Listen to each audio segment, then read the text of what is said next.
This is the X-Zone Broadcast Network, broadcasting worldwide on broadcast affiliates and satellite program providers, including CNN Broadcast Network, Sirius Satellite Network, Star Media, Good News Radio Network, Angel Broadcast Network, Wiki Broadcast Network, and WPBN TV. For more information on the X-Zone Broadcast Network, visit us at www.xzbn.net.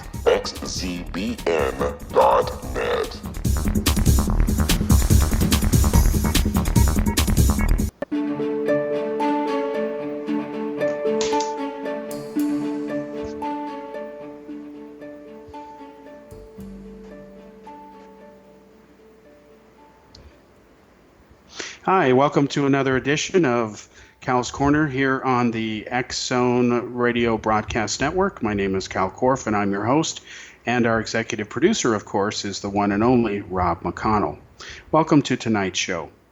Now, before we begin, I'd like to spend this first break talking about the tragic shooting in Las Vegas. We're going to cover it briefly and talk about how it is disgusting and predictable that the politicians who are busy running the U.S. government and country into the ground. America is polarized politically, and deservedly so, because most Americans don't support either political party anymore. Most Americans did not want either candidate in the last election. And even though Hillary Clinton got more votes than Donald Trump, that's irrelevant for Hillary Clinton supporters because America has never been a majority system. It has always been an electoral college system. And thank God it is, because if it were not, California and New York and Florida and Texas would basically determine everything relevant in the country. So at least by having an electoral system, the electoral college system have yet to come up with a viable alternative that would work. As they complain every time their candidate loses. They don't complain about when their candidate wins, of course. Until there is a better system, there isn't. So let's talk about what happened. First of all, my heartfelt condolences and sympathies go out to the victims and the families and friends and fellow Americans of what happened. What happened is terrible and tragic and should hopefully not happen again. But America, unfortunately, for worse, has mass shootings. What causes the mass shootings are all over the map. There's no single pattern. What you have to do is you have to take each individual case on its own merits or lack of, and then decide from there. Now, there is a stereotype of a mass shooter is perpetuated by the left-wing la-la liberal media, and shame on them for lying to the world about this. They'd like you to believe that the crazed lone gunman is some Southern Confederate sympathizer, some right-wing nut or Republican or some Yahoo type, and that's not even the case. If you look at the shooters, these sickos who have committed mass murder over the decades, and it goes back decades, you'll find that the majority of them were not members of the NRA. They were not Republicans. They were so-called liberals or progressives or Democrats. And that's not to say that Democrats are busy shooting people. Again, it's about the individual. But once again, disgustingly and predictably, we have those sick politicians out there, ever the opportunists, who are trying to politicize this event to push their own pet peeve agenda. Now, if you believe the propaganda of the Democrats, and you'd be a fool to do that, the myth is that the Democrats are the political party that believes in strict gun control. They're the so-called sane ones. It's the Republicans and the Yahoos that have an insane approach to gun control. And it's not that simple, folks. Nothing is ever that simple, especially in convoluted Washington, D.C.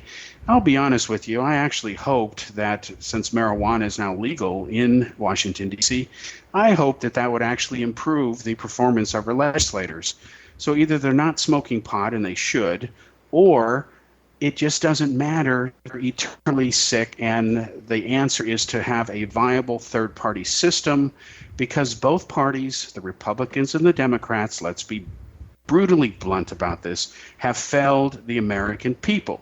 If they had not failed the American people, we wouldn't have the polarization that we do today, and the country would not be $20 trillion in debt. Now, America is the only superpower on the planet, but it's $20 trillion in debt, which means it's really screwed up. So back to the issue of this shooting. The Democrats had everything going for them when Barack Obama was in power. The Democrats stood up there after Sandy Hook and other mass shootings and said how they were going to ram through gun control.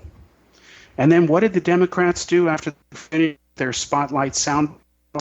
They cowered. Just enough Democrats refused to cast their votes to rein in gun laws.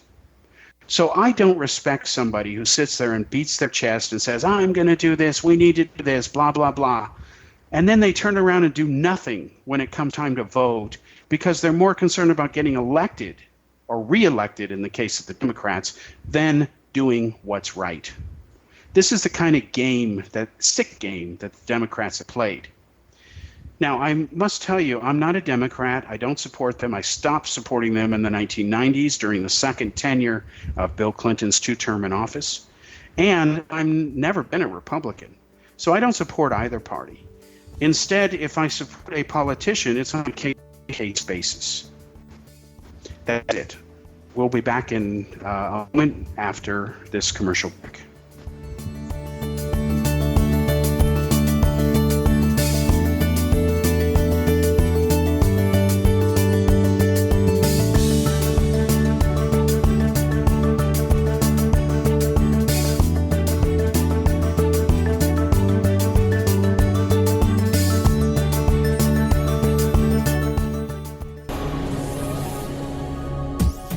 This is the X-Zone Broadcast Network, broadcasting worldwide on broadcast affiliates and satellite program providers, including CNN Broadcast Network, Sirius Satellite Network, Star Media, Good News Radio Network, Angel Broadcast Network, Wiki Broadcast Network, and WPBN TV. For more information on the X-Zone Broadcast Network, visit us at www.xzbn.net.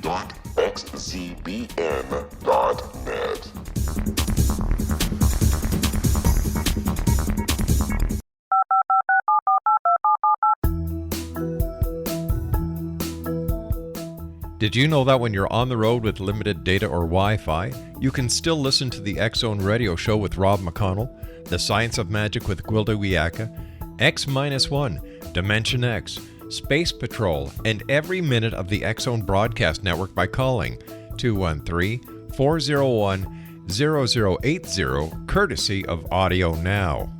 No smartphone, app, or internet needed. It saves your data plan and it's free if you have unlimited minutes. Call 213-401-0080 to listen on any phone, anytime, anywhere. Remember 213-401-0080 for the best of the paranormal, parapsychology, and sci-fi radio programming anywhere, 24/7, 365.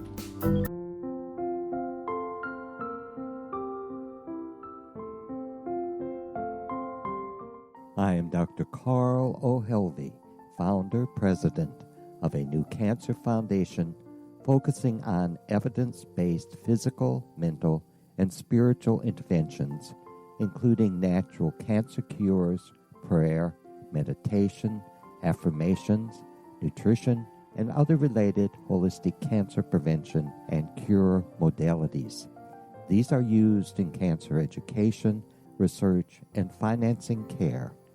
I ask for your help to continue this important work by donating at www.holisticcancerfoundation.com.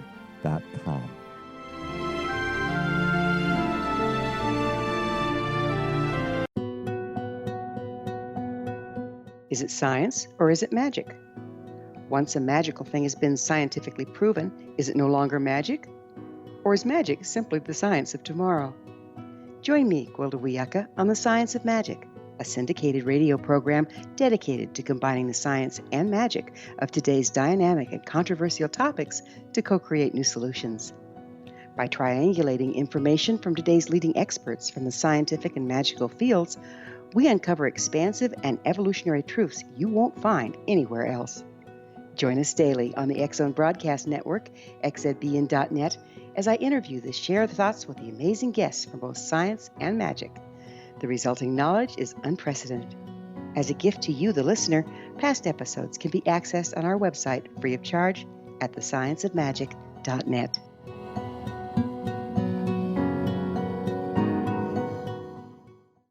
Little children aren't the only ones afraid of the dark. Millions of soldiers return from war zones with PTSD, anger, frustration, fear, and loneliness, much of which surfaces during the darkness of the night. You have the chance to change the lives of these American heroes. Songs and Stories for Soldiers.us provides free MP3 players for these men and women. With a list of 3 million songs in 16 different styles, 100,000 audiobooks, and 30,000 old-time radio programs, every veteran can find something to soothe and comfort them at no cost. All our players contain an 8-hour audio program designed to help veterans fall asleep. With 1,500 plus vets now participating, it's our goal to deliver 10,000 audio players this year. Go to our website at songsandstoriesforsoldiers.us. Help us help a veteran make it through the night.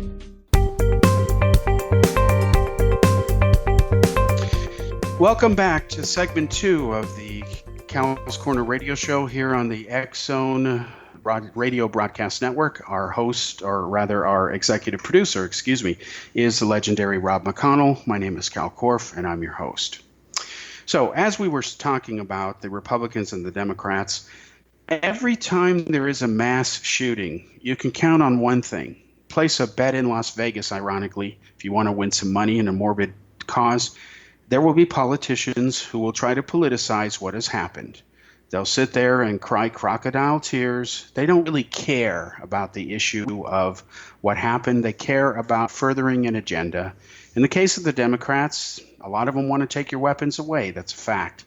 In fact, most governments don't like their citizens to have guns. And in the case of the United States, the population of America has at least 3 times the number of weapons as its own military does.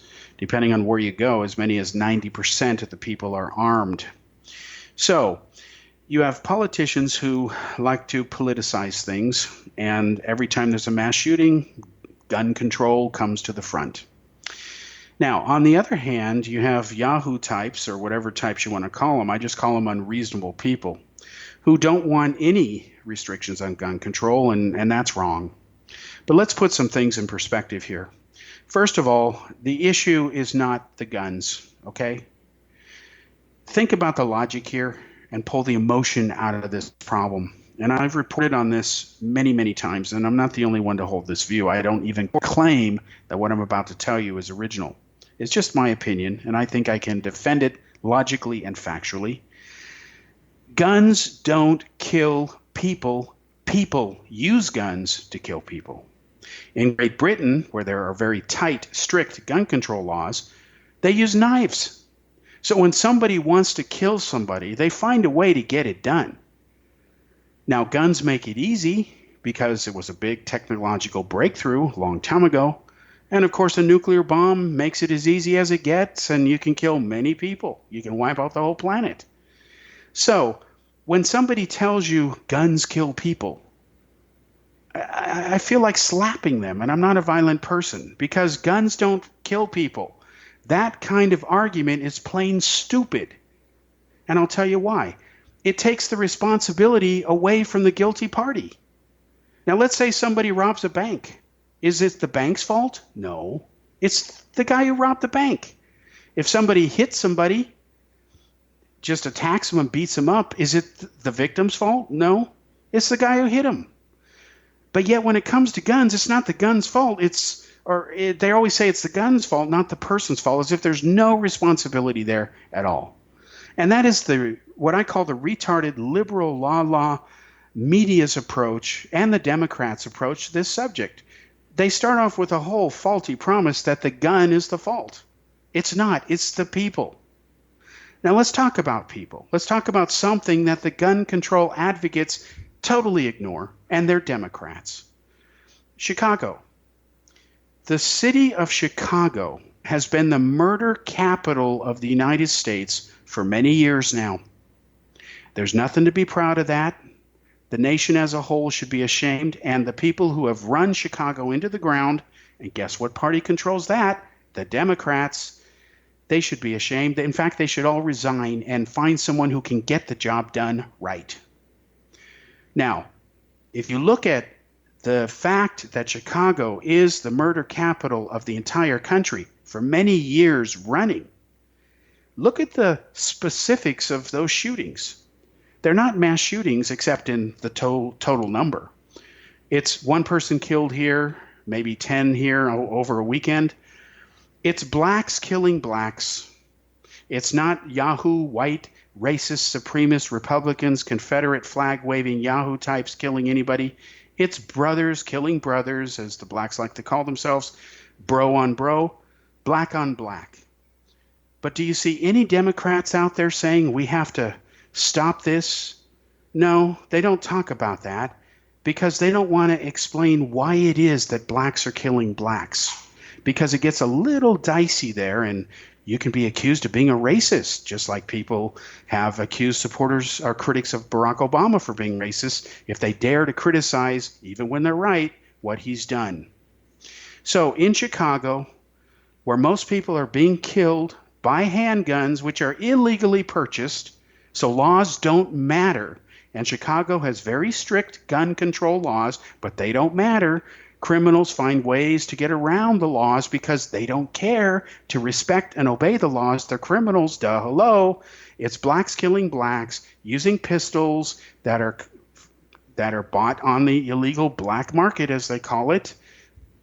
They're not legally purchased over the counter and registered with a background check, yada, yada, yada, because a criminal or member of a gang is not going to bother with those steps. Now, regarding gun control, I will tell you that I agree personally that there should be some changes to the laws. I have never supported the idea that you can just go to a used gun fair in some open field under some tents, buy a gun, and walk away and nobody knows the difference. You don't even have to register it. I think that's wrong. I think all guns should be registered. I think there should be universal background checks on everybody, a single standard that all the states have to adhere to. And that, of course, must be done by the federal government. The Democrats had a chance to make that a law, but the last time they were beating their chests over gun control issues, and they said they were going to do something, and President Obama shed tears over it, they did nothing because there was an election, and they were moral cowards. So I believe, again, that there should be universal background checks. In fact, in my ideal, if I could do this, I would have what's called smart ammo. Basically, it would work like this. You would fire your gun when you got it. That bullet would then be kept with the FBI, and the ballistic attributes of that bullet would be on file. So that the moment that gun was used in a crime to kill anybody, they knew immediately who it belonged to. They have smart ammo. In fact, I believe in smart trigger locks for weapons, biometrically driven, meaning if I own a gun and I'm the only one who's authorized to use it, if I have a biometrically activated trigger lock, if my gun is ever stolen or taken from me in self-defense, it'll be useless to the other person. All he can do is throw it at me because he won't be able to fire the weapon because he doesn't have my fingerprints. And we know that the biometric technique works. It works on your smartphone. Just ask Apple. They put it there years ago ahead of everybody. So I believe in that stuff because the technology is there to prevent accidental deaths. And that destroys one of the arguments that gun control advocates say. They say, well, look at the number of children who are killed every year through accidentally picking up daddy's gun and blowing their head off. Well, whose fault is it? Is it the kids or is it daddy's for not locking it up or keeping it loaded? you'll find that in almost 100% of those tragic cases, and they are absolutely just gut-wrenching and terrible, you will see that daddy didn't take proper precautions. Now, I must give credit to my own father, Calvin Korff, for raising me around guns and doing it responsibly in the right way. He started me out with toy guns, and then he saw that I liked them, okay, like a lot of boys do. Then he graduated me to a BB gun, and then a 22.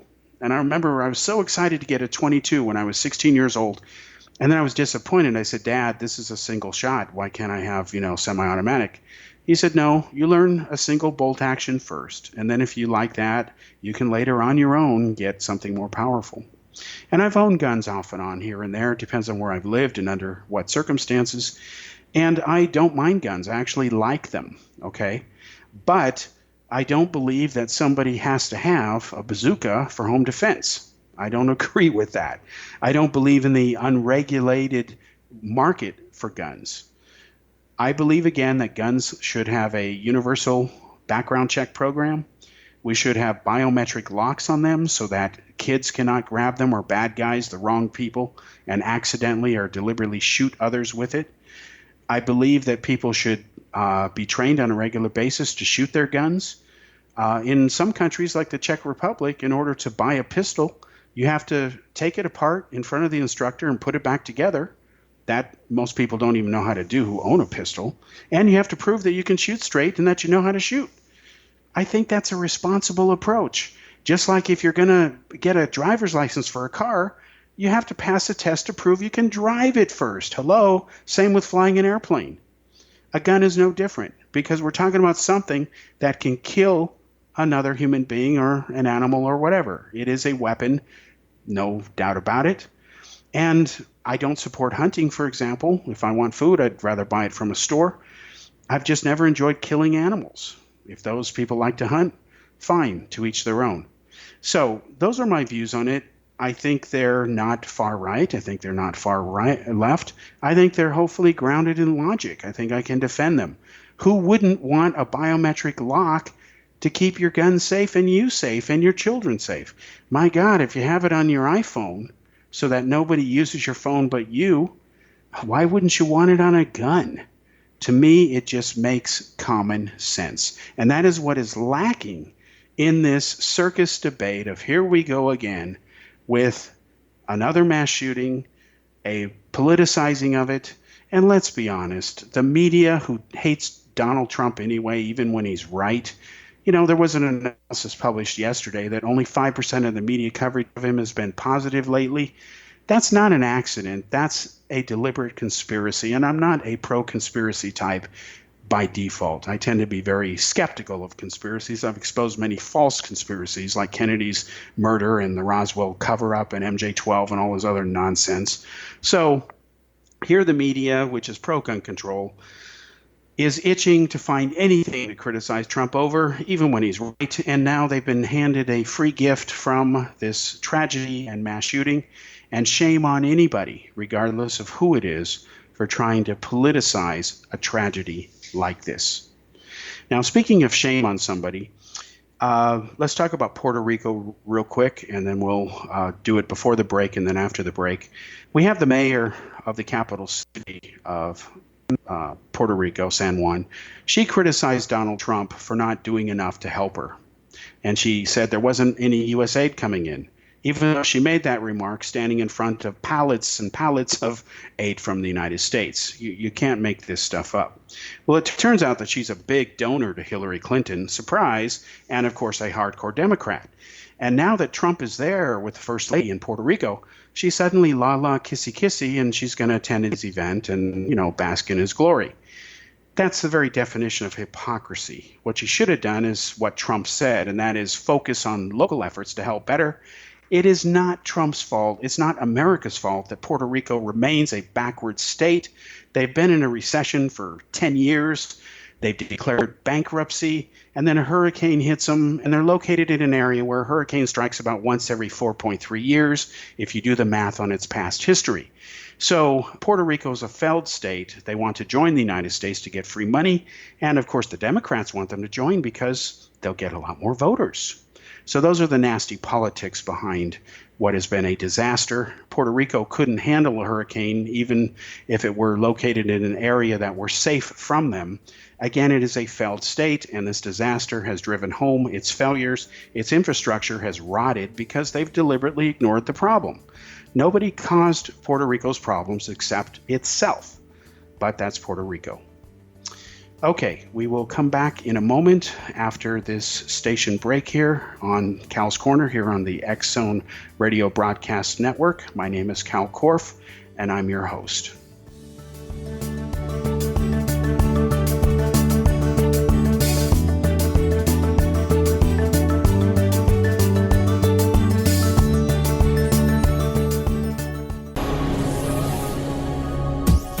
This is the X Zone Broadcast Network, broadcasting worldwide on broadcast affiliates and satellite program providers, including CNN Broadcast Network, Sirius Satellite Network, Star Media, Good News Radio Network, Angel Broadcast Network, Wiki Broadcast Network, and WPBN TV. For more information on the X Zone Broadcast Network, visit us at www.xzbn.net.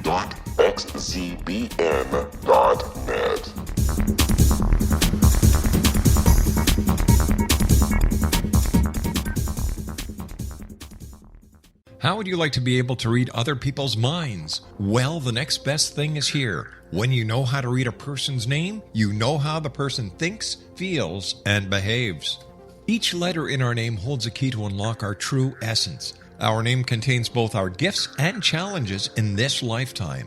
Mnemology science discovers personality secrets hidden in the placement of the letters of our names, including the first and last impression people remember about us. Sharon shows us how to interpret the arrangement of letters as outlined in her book, Know the Name, Know the Person. Sharon Lynn Wyeth created mnemology science after 18 years of research and testing her theories, and has supported thousands of people around the world in understanding themselves and others better. You'll enjoy Sharon's unique teachings as she shares her system to learn the gifts behind your given birth name. Even if you don't like your birth name, there are jewels in this book. If you're thinking of changing your name, ready to name your child, or wanting to get along better with others, this is the book for you. If you'd like to improve your relationships and change your life for the better, get the book today, Know the Name, Know the Person, or visit www.knowthename.com. That's www.knowthename.com.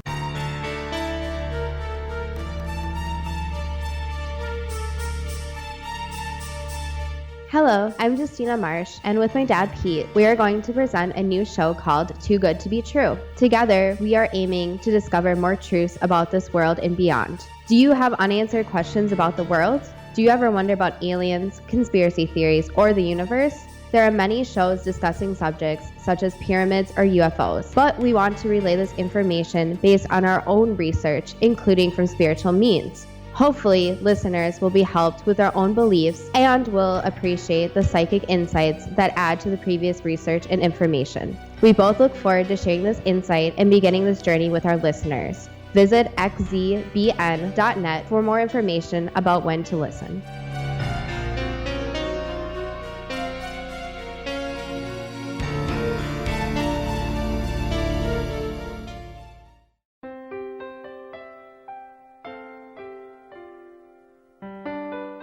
Ancient prophecies, legends, and current events indicate we're entering a high-frequency era supporting enlightenment.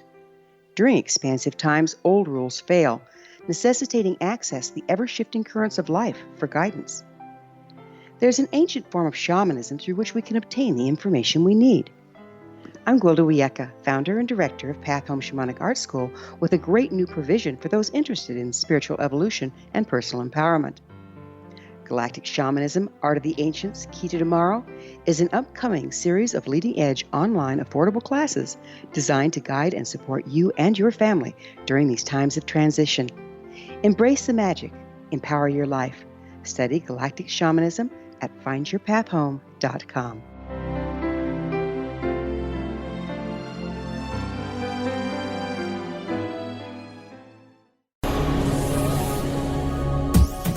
This is the X-Zone Broadcast Network, broadcasting worldwide on broadcast affiliates and satellite program providers, including CNN Broadcast Network, Sirius Satellite Network, Star Media, Good News Radio Network, Angel Broadcast Network, Wiki Broadcast Network, and WPBN TV. For more information on the X-Zone Broadcast Network, visit us at www.xzbn.net.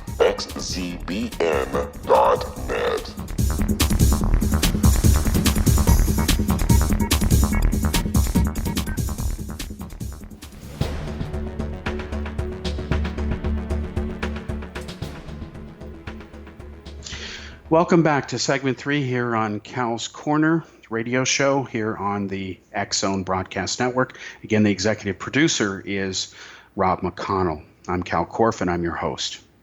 All right, so we've talked about Puerto Rico. We've talked about the tragedy in Las Vegas, the mass shooting. And by the way, one very disturbing trend in American mass shootings is that they tend to occur in groups of 2 or 3. There are what are called copycat cases, and this is something that does happen with serious major crimes. So if I were law enforcement and had half a brain, and I'm not an expert on this, but even I notice this pattern, I would be on the lookout for some crazed copycat killers that might show up in the next week or so. Hopefully not. I hope that doesn't happen.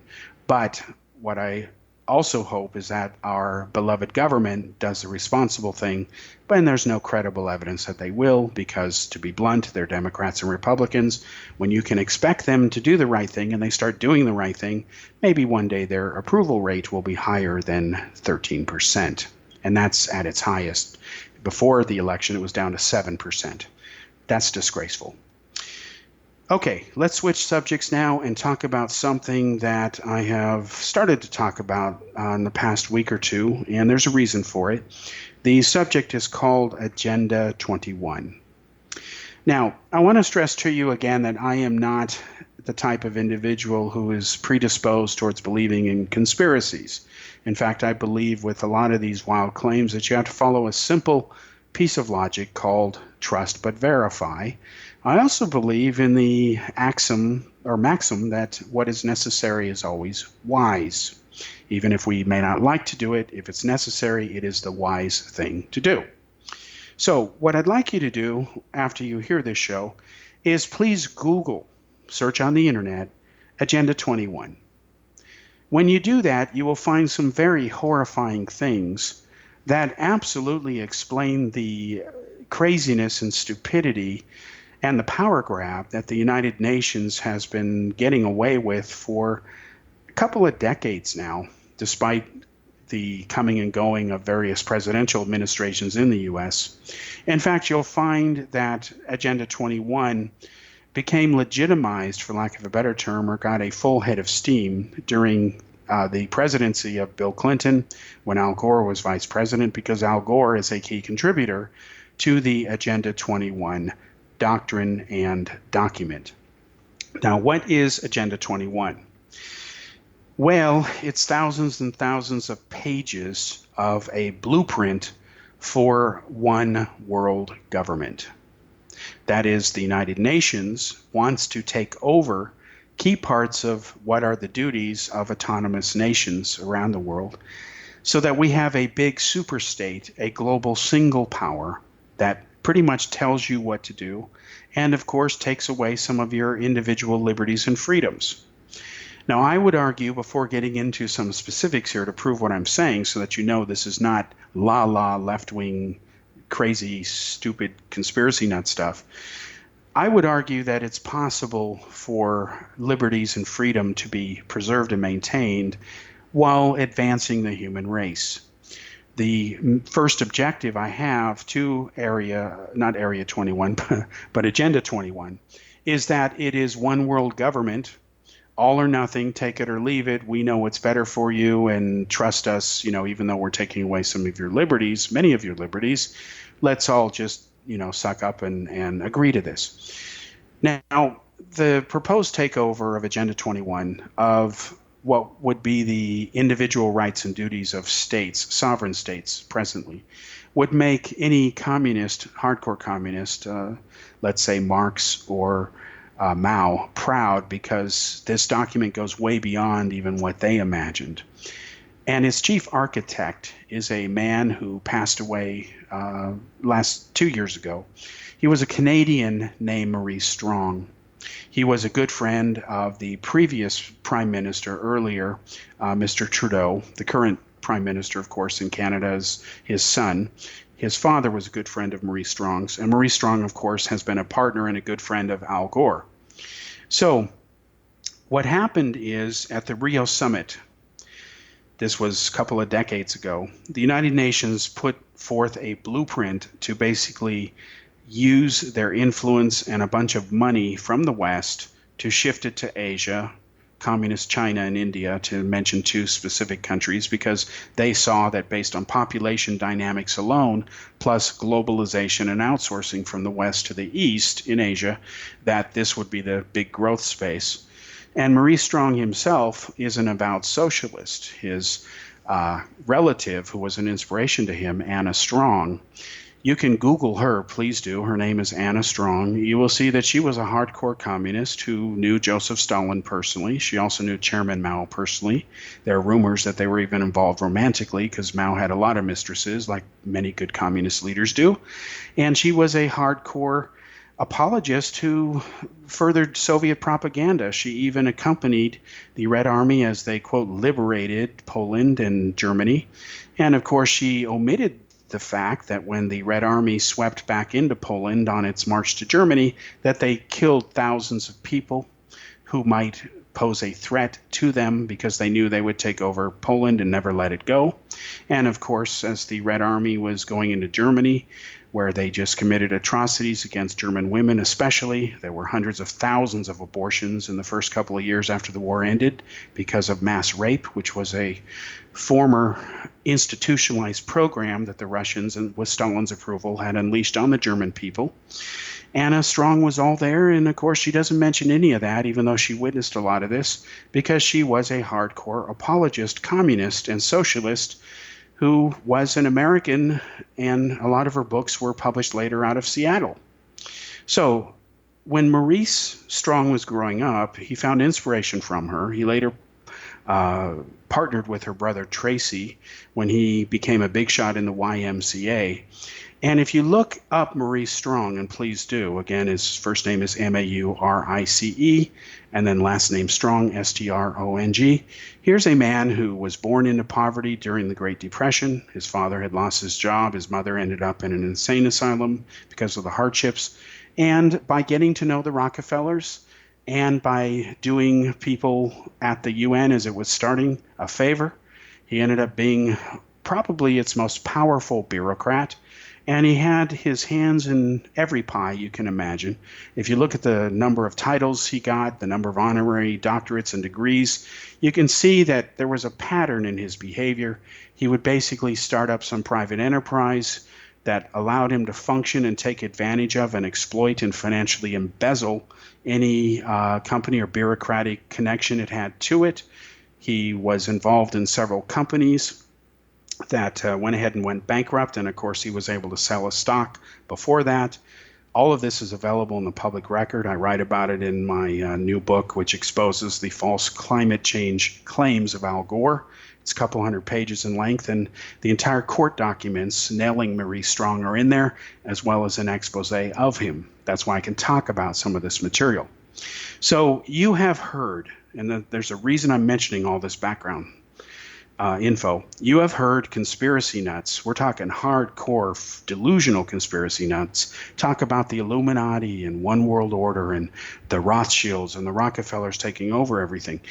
There is actually a grain of truth to some of that. It's not as pervasive as they blow it up to be. But the fact is that Agenda 21 was a universal charter for the future path of the human race, as envisioned by Maurice Strong, Al Gore, and other contributors, to go ahead and globalize everything and to shift a lot of the wealth from the West to the rest of the world, to Asia and Africa, to bring them up to speed at the expense of the West, And then the idea is that when everybody has an air conditioner and a computer and a car and a house and a mortgage and 5 kids and 2 dogs and whatever makes everybody happy, that the world will be a much better place. The document also specifically says, ironically, that the current way, the Western way of living, was not sustainable. Therefore, you would have to give up your air conditioning unit, or to help replace the damage that you were doing to the environment, you would buy what are called carbon credits. So what happened is Al Gore worked very feverishly to play a key role in getting 2 key pieces of legislation passed in the U.S. when he was vice president. One is they signed a law into effect that suddenly legitimized overnight NGOs to give them formal input into the U.S. government as far as how to shape or conduct its official policies. And all of a sudden, thousands, over 10,000 NGOs signed up and were officially registered. And of course, they made sure they were registered with the UN. The UN loved it because all of a sudden you had people that would be save this, save that, help this, help that. All these different NGOs, they would of course get a lot of money from the US government and other countries, especially the European Union. They would become legitimized. They would be offered a seat at the table. And a lot of laws began to get passed with their formal input. So that's one of the first basic dynamics that Al Gore was chiefly responsible for in getting these laws passed. A second one was also interesting in that they knew that there would eventually be this so-called cap and trade legislation. So what did Al Gore do? Because he loves and is concerned about the environment, he went ahead and was one of the people behind the old Chicago Carbon Credits Exchange, which went bankrupt later. Of course, Al Gore got out of it, and the entity was sold for some $600 million, of course. So Gore has had a pattern of setting something up, making a lot of money on it, and then cashing it out and getting it rich. I find that of probably the most recent example of what I think is brazen hypocrisy on Al Gore is when he sold his interest to an Arab country in the TV network to the Arabs, who of course love fossil fuels. They know their days are running out to support them. But if Al Gore was so concerned about the environment, the last thing he wants to do is to sell a business to somebody who's busy polluting the environment. That doesn't make any sense to me. I'm not Al Gore, thank God. But if I was so against something, the last thing I would do is sell it to whatever I'm against. It just doesn't make any logical sense. But that's what Al Gore did. So what happened is there was a man named Barack Obama. He was a senator back then, and he worked with the Joyce Foundation to go ahead and approve a grant of several $100,000 to get the carbon credit exchange going. And then, of course, there was cap and trade legislation that was supposed to be passed by Congress. And then, of course, Al Gore and those guys pumped their money in there to go ahead and start to make profit. And then when Al Gore bought carbon credits to offset the damage he was doing to the environment, since his carbon footprint was many times bigger than most people on the planet because he's Al Gore, he would buy the credits from his own company. That's mighty convenient, isn't it? It's also hypocritical. And then, of course, Al Gore got out of it and cashed out and laughed all the way to the bank. So what happened is cap and trade legislation did not get passed. It got killed. And at that point, the market collapsed. And this artificial idea that you're going to buy offsets because of how much you do damage to the environment, none of that is based on science. If, as Penn and Teller exposed in a very good episode of their series, whose name stands for BS, won't say it on the air here, what they did is they had a phony person go around and do a survey and said, you've done this much damage to the environment for that cup of coffee you had. Please give a donation and you can help offset the damage you've done. And people blindly gave. They weren't even thinking about it. And none of it was based on science. So we'll come back for the final segment of Cal's Corner radio show, where we'll go ahead and wrap this up on this and a few other subjects. The Earth is under ever-increasing pressure from untenable lifestyles and growing populations. Yet, viable answers seem in short supply. What if I told you there's an ancient form that can empower you to take charge of your life? What if your entire family could be enfolded and supported by life itself, finding safe passage through challenging times. I'm Gwilda Wiyaka, founder and director of Path Home Shamanic Art School, with great news: an upcoming series of leading-edge online affordable classes based in an ancient form of shamanism, easily learned and used by your entire family. Galactic Shamanism, Art of the Ancients, Key to Tomorrow are a series of online adult and children's lessons instructing your entire family on natural law, how to cooperate with and be supported by the powers of the universe. Visit findyourpathhome.com to find these unique and powerful classes. This is the X-Zone Broadcast Network, broadcasting worldwide on broadcast affiliates and satellite program providers, including CNN Broadcast Network, Sirius Satellite Network, Star Media, Good News Radio Network, Angel Broadcast Network, Wiki Broadcast Network, and WPBN TV. For more information on the X-Zone Broadcast Network, visit us at www.xzbn.net.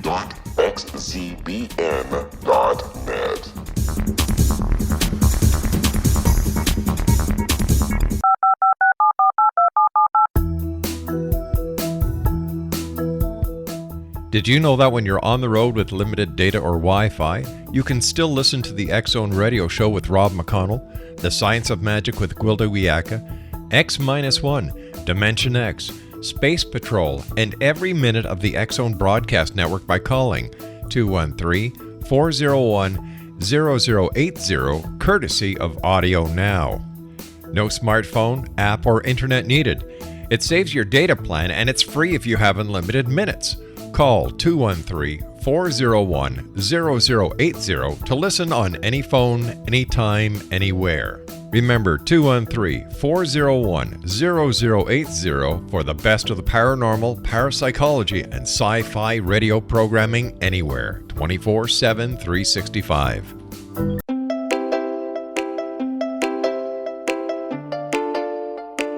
Are you curious? Do you want to learn more about how the world works and have fun at the same time? Study coincidences with me, Dr. Bernie Beitman, MD, on my Connecting with Coincidence radio show, here on the XZBN network. Listen to Jungians theorize, statisticians randomize, true believers evangelize, while I categorize. I dance to the rhythm of coincidences. People who experience me see more of them. Maybe something on the show matches a thought in your mind. Let us know. Expand your mind to the weirdness happening around you. Synchronicity spoken here, there, and everywhere. For more information, put Connecting with Coincidence in your search engine and find my website, my social media sites, and my blog.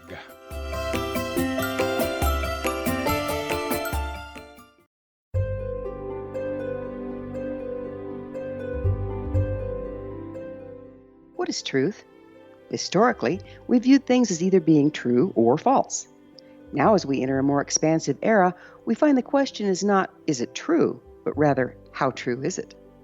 I'm Gwilda Wiyaka, host of The Science of Magic Radio, a syndicated, internationally broadcast radio program dedicated to uncovering this ever-expanding truth. Join me daily on the X-Zone Broadcast Network, xzbn.net, as I interview today's leading experts from the fields of science and magic to uncover the hidden truth between the lines drawn in the sand. What we unearth in our discussions is not only amazing, but totally unprecedented. You won't want to miss a single episode. In service to our listeners, past episodes can always be found on our website with our compliments at thescienceofmagic.net.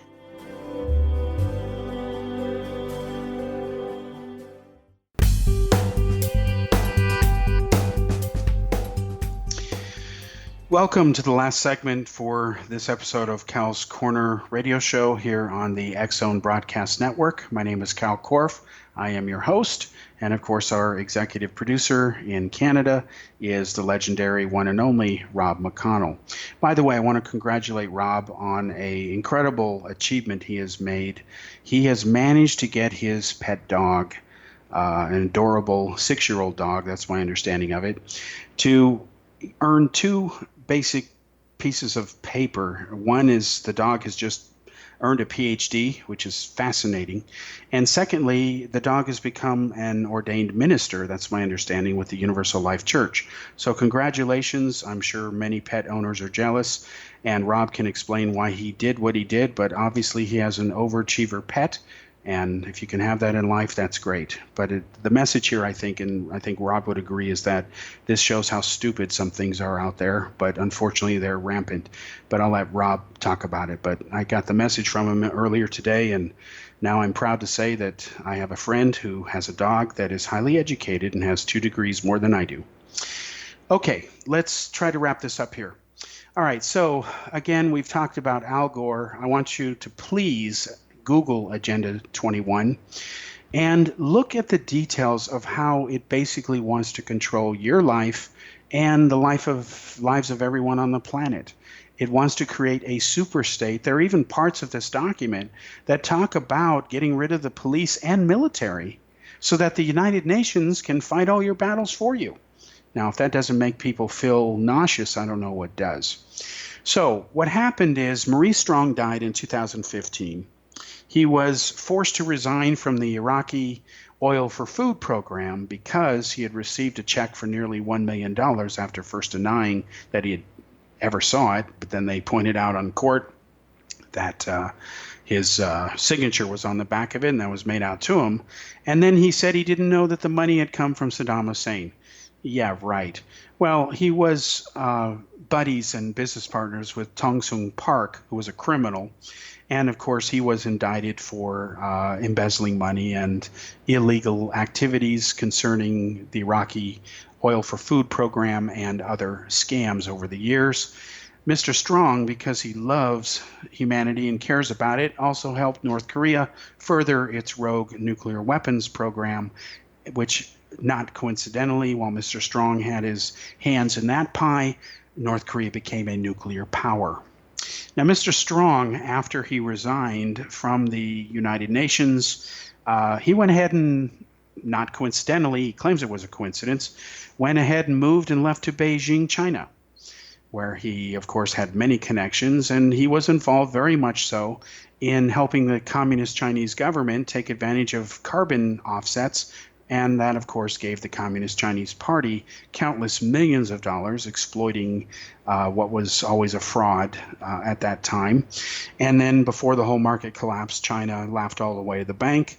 And the lesson that we should learn about the Communist Chinese, which nobody's listening to, except maybe people in India, but there's not enough people in India who really care, unfortunately. The lesson is that money from the West has fueled a resurgent and aggressive China. It has gone from being a paper tiger to being a dangerous tiger, a deadly one. And as was disclosed today in the media in a wonderful article by the Washington Times top-rated investigative journalist, longtime expert on China, Mr. Bill Gertz, there have been documents that have been leaked from the Chinese military that show that they plan to invade and take over Taiwan by the year 2020. The details of the battle plans are so precise that you know exactly where they're going to land. And let me give the short version of how they intend to take Taiwan. First of all, the Communist Chinese view Taiwan as a renegade province, even though it isn't, because the two, Taiwan and China, are separate countries. Culturally, the two people have grown apart from each other. And China, of course, wants that territory back. It also would give it greater control in the area and, of course, be a blow against its mortal enemy, Japan. China still hates Japan. Japan doesn't like China. And that is a long-standing grudge that culturally goes back centuries, if not thousands of years. So the short version of what the Chinese intend to do is, according to its current leader, the wonderful humanitarian-loving Xi, he says that he renewed the commitment to the 2020 plan, and what China wants to do is this. They intend to fire around 1,000 rockets onto Taiwan and go ahead and bombard targets and soften up Taiwan's defenses. They have over 1,000 warheads pointed at Taiwan currently. While they're doing that, they intend to use their Air Force to soften up the attack grounds, and then, of course, launch after the missiles have struck first in the first round for a day or two to launch an amphibious assault. They plan to land at 14 different locations along the island because the island is pretty long and about 90 odd miles wide. And of course, the Taiwanese people know that this is coming. They've been preparing for it for years. The obligations of the United States is to give Taiwan enough weapons defensively so that China will never want to attack Taiwan. But the Communist Chinese military documents clearly say that there will be a huge loss of life on the Chinese side. And of course, let's be honest, life has never been worth anything in Communist China anyway. In fact, I will tell you, as an American living in Asia, and I have now for 7 years lived here in India, I will tell you that life isn't really valued in Asia pretty much anywhere that I can see from firsthand observation, except maybe in Japan. But that's considered the Orient, subpart of Asia. In India, life is not valued a lot. You see that in the way that people drive here. Cows have more rights on the road than human beings do. And a lot of people end up killed needlessly because of Indian stupidity. I'm just being blunt with you about it. It's every man for himself here. The joke is they can't form a straight line, and they don't. And you can see in the way that they drive and just thumb their noses at the laws. In fact, they view laws as impeding their rights, even though they're common sense and logic. But that's the mentality here. And of course, when you have a system that is totalitarian capitalist, it's not really communist anymore. The version of communism in China is no longer the same as it was under Chairman Mao. They became totalitarian capitalists with the help, by the way, of key movers and shakers on the world stage, like Maurice Strong. I'm not exaggerating. Of course, life is going to be valued even less. And to me, the best way to summarize the way that the Chinese value life is to look at the massacre at Tiananmen Square. Those people didn't deserve to be killed the way they did for the cause that they were trying to fight for, freedom and democracy, and yet they were dead. So human values, human rights, human dignity, they don't mean anything in China. That's why there is no Google there. They have their own censorship. And now in China, things are so repressive that before you even have a blog and post anything, you better get it pre-approved by the Communist Party ahead of time, or you can end up in prison. In fact, there are several bloggers serving prison sentences of anywhere from 5 to 7 years. Some have been given life terms because what they published was critical of the regime. And as China continues to get its hooks into the West financially, buying up more and more of Hollywood, they've now found that the Chinese have been cooking the books on Hollywood movies. There was a audit done recently that showed that they were underreporting revenues and, of course, lining their own pockets. So now the agreement between Hollywood and the Communist Chinese government is going to be altered. That's going to take a few years of negotiation. And, of course, the Chinese will leverage what they always do, which is their huge numbers in their market. See, the issue with China is that once it becomes too big, it pretty much can dictate what it wants whenever companies focus on profit first instead of doing what's right. The irony that history will record, unfortunately, is that the rise of China and the demise of the West has been ultimately fueled by the West. I mean, let's be blunt. If companies didn't pay Communist China to build their goods really cheap, where would China be today? Where would India be today if there was no contact with the West? They would be back several centuries. There would be no phones, no air conditioners, no TV, no radio, no cars. You name it, everything that constitutes modern day life and existence would not exist outside the West if there had been no contact from the West. So at some point, the human race is going to have to, independent of Agenda 21, start a universal set of human rights and actually value those, and they must be ruthlessly enforced. Because when a person can be sent to prison for life or executed just because they criticize their leader, that's not right, and you can't tolerate it. And yet this happens in some countries. Now, I want to end this by saying one last thing. To show you that the world is changing a bit, and this is a step in the right direction for once, Saudi Arabia is now allowing women to drive. It's about damn time. I can't even begin to tell you how overdue that decision is. And when you compare Saudi Arabia to a country like the United Arab Emirates, there's no difference. Women are not forced to cover themselves in the UAE. If you want to buy alcohol, you can do that. In Saudi Arabia, you got to do all that stuff illegally. So Saudi Arabia is now trying to follow the UAE's footprints and do the stuff right and copy what they're doing, and it's the right thing to do. Now, what will happen eventually in the Arab world, over time, it'll take a while, is eventually they'll recognize Israel's right to exist, because Israel does have secret relationships with many Arab countries, but for political reasons, they're not publicized. And Saudi Arabia deep down knows that Israel is not a threat to its existence. They're not even an enemy, but you have these radical jihadi nuts, which of course have always hated Jews and anybody who doesn't agree with their twisted form of Islam. It's not a Jewish specific thing. It's like bin Laden would say, if you convert to my form of Islam, I forgive you. He said this to George Bush. If you don't, then of course we want to kill you. All right, thanks for joining us on this episode of Cal's Corner here on the X-Zone Broadcast Network. My name is Kal Korff. We'll be back again next week. Thank you.